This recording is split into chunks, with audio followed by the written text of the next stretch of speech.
Alrighty, so this is my 2005 STI, and it is currently broken. It's nothing major. It has what I think to be a ringland failure or a bad valve in there. So currently we are going to be trying to take as much out of the bay in here as possible. That way we can get the engine out of here probably next week or so.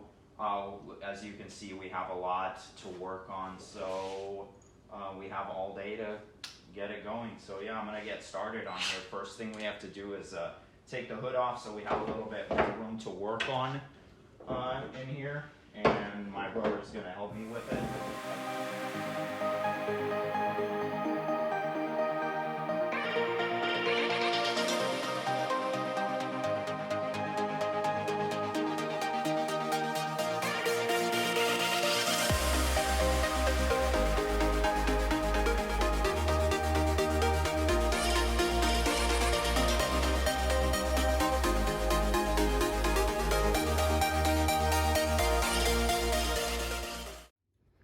Alright, so what is up, guys? So we just got the car on jack stands, as you can see right there. We took the hood off, and now we are gonna be disconnecting all these freaking hoses, draining the radiator as well. Alright, so let's get started.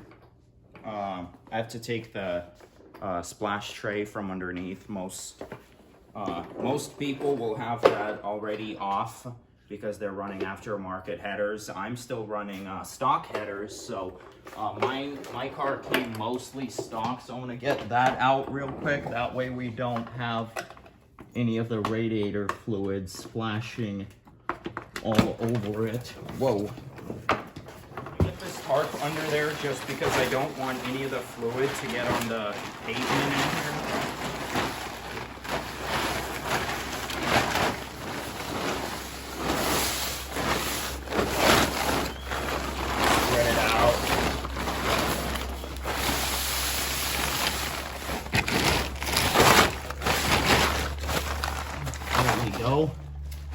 And then now, what am I gonna do? I need a bucket. That's what I don't have. Let's see if one of these will work. No. So I'm gonna have to go get a bucket real quick that I can drain the fluid into and then dump it out. I will be right back. You ready? Yep. All right, so right now we're gonna be draining the radiator. So we have to take the lower radiator hose out. Actually, I need a flathead. All right. I want a flathead. It's gonna get all over me, I know it. Let's see if we can get in there so you guys can see. It's all crusty down here.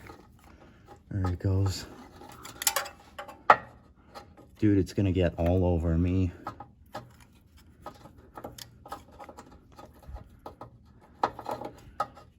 Engine rebuilds. I don't know if you guys can see where we're taking off that lower radiator hose clamp that connects from the lower radiator hose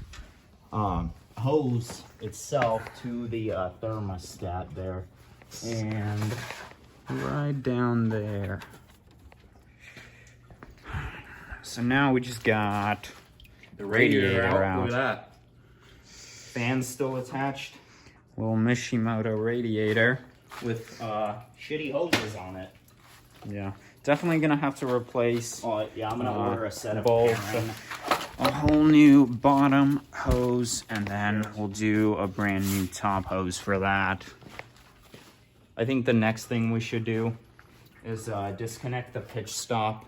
Disconnect the wiring harness in here, disconnect the wiring harness on this end. All these hoses, I'm gonna leave them on. We'll do the fuel hoses next as well. And the hoses, I think that's to the heater core, pretty sure. Got that one off. there's one more line, this line here, that runs to the alternator. We'll pop this little guy off here. That is the ground, I believe, to the AC compressor. All right, so now I'm gonna be pulling up this pitch stop now and just using a 14 mil socket.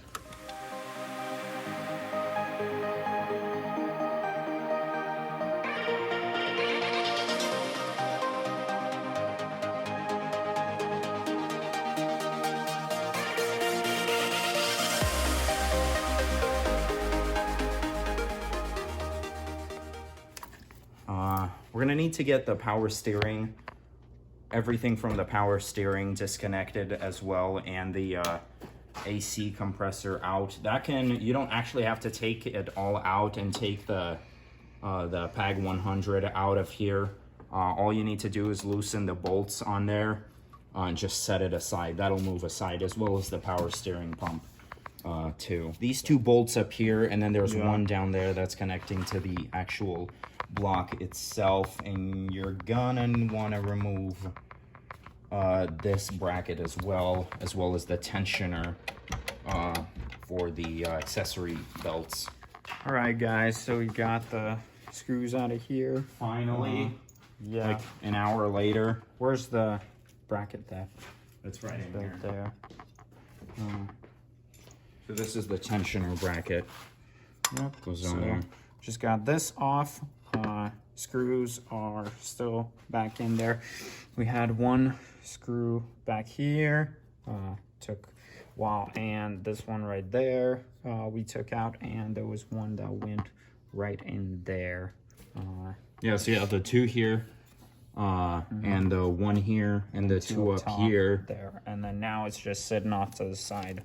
Yeah, and then the best way to get to this one back here, because you're not going to be able to get the AC compressor out, is using the swivel extension. Alrighty, so next we're going to have to get this surge tank off. I think it might still have, yeah, it's called a surge tank. But yeah, it's attached to the manifold right now, but I'm just going to get it off because all of these power steering lines are still attached to the engine, and we have to get them off to be able to move it aside and then pull the engine out. So I'm gonna get, whoop. So you got a bolt there, here, here. Get those off.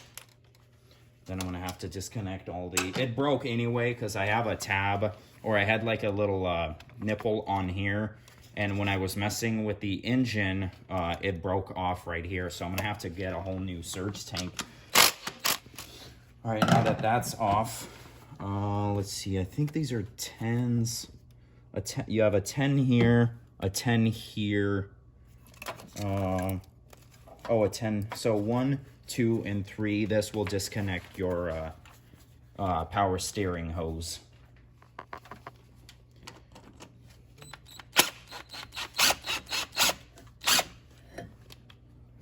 Up there.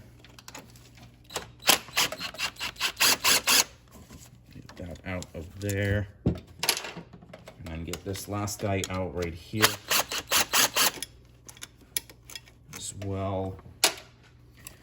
And then now you have your lines disconnected, and you're gonna have to disconnect the, well, no, how can I remove, I think I should just be able to pull the power steering pump off and move it to the side. I've seen it done before, so I know you can do it. I just don't know which bolts. That's a 12 there. Which, yeah. Oof. Yeah, we might have to pause it, figure it out, return to it, and yeah, we'll get back to you. See you in a bit.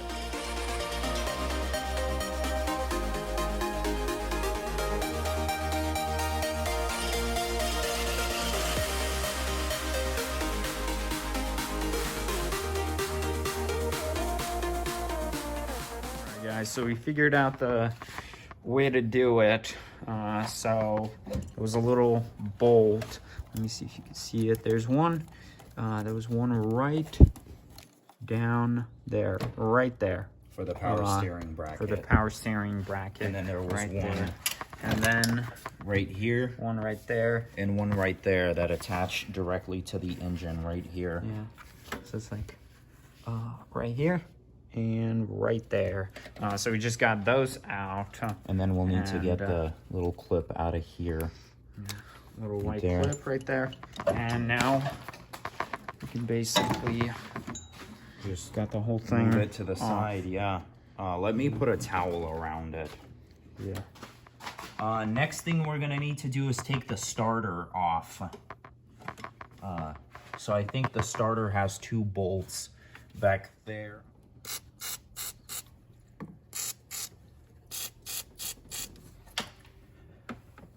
And I believe there's one underneath as well.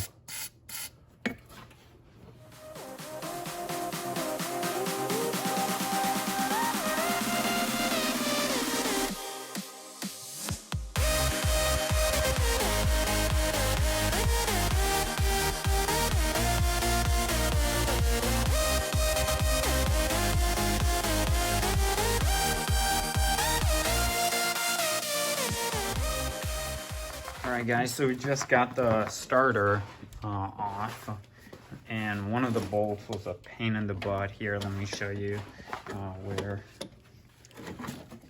So you have your starter, and it there's like 2 bolts that are like that long, right in here and in here. And then one of them is really hard to get to because the power steering linkage is right there. So we had to take off these 2 hoses. I think the last things are getting the bolts from the transmission to the engine out, and then we can pull it.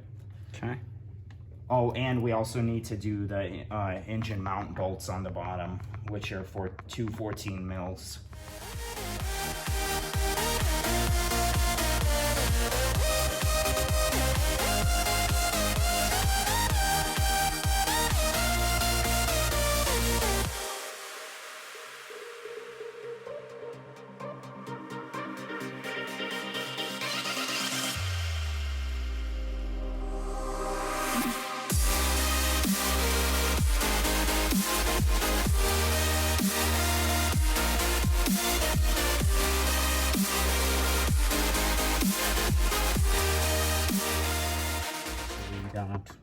We can get the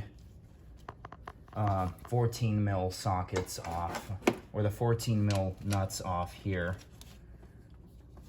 So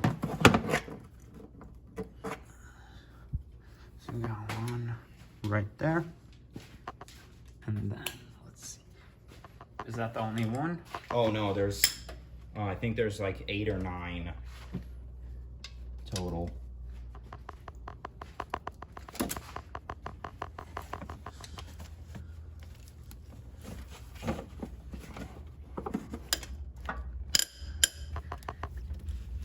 Go. That one's loose. There's quite a few on the bottom as well. All right, guys, quick update.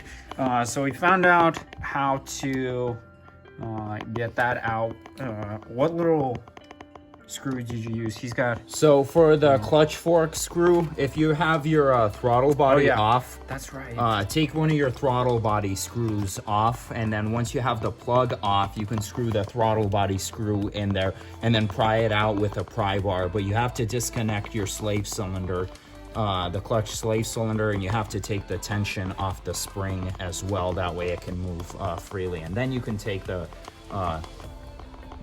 pry bar and then pull that pin right out, and that's the very last thing you need to get the engine out or detached from the actual transmission. So all right, yeah, sweet. Well, we are gonna grab lunch, so we'll see you guys in a bit. Peace. All right, guys, so we're pretty much finished up with taking everything, disconnecting everything from the engine. Here, I'll show you the last thing we did, which is this bar right here. We took this out, and that was the last thing. And basically, just went right in there. Was the clutch fork pin. Yeah, clutch fork pin. We got that out, and that was the last thing. So, And then now you can see I wiggled the engine a little bit, and it's like pretty much disconnected. It's coming off right there. So that is all we got for this video. Next video, we are gonna be ripping the whole engine out, taking it out, disconnecting everything, finding out the problem, and yeah. So we'll catch you guys in the next one. If you guys like this video, make sure to subscribe, give us a like, and we'll see you in the next one. Peace.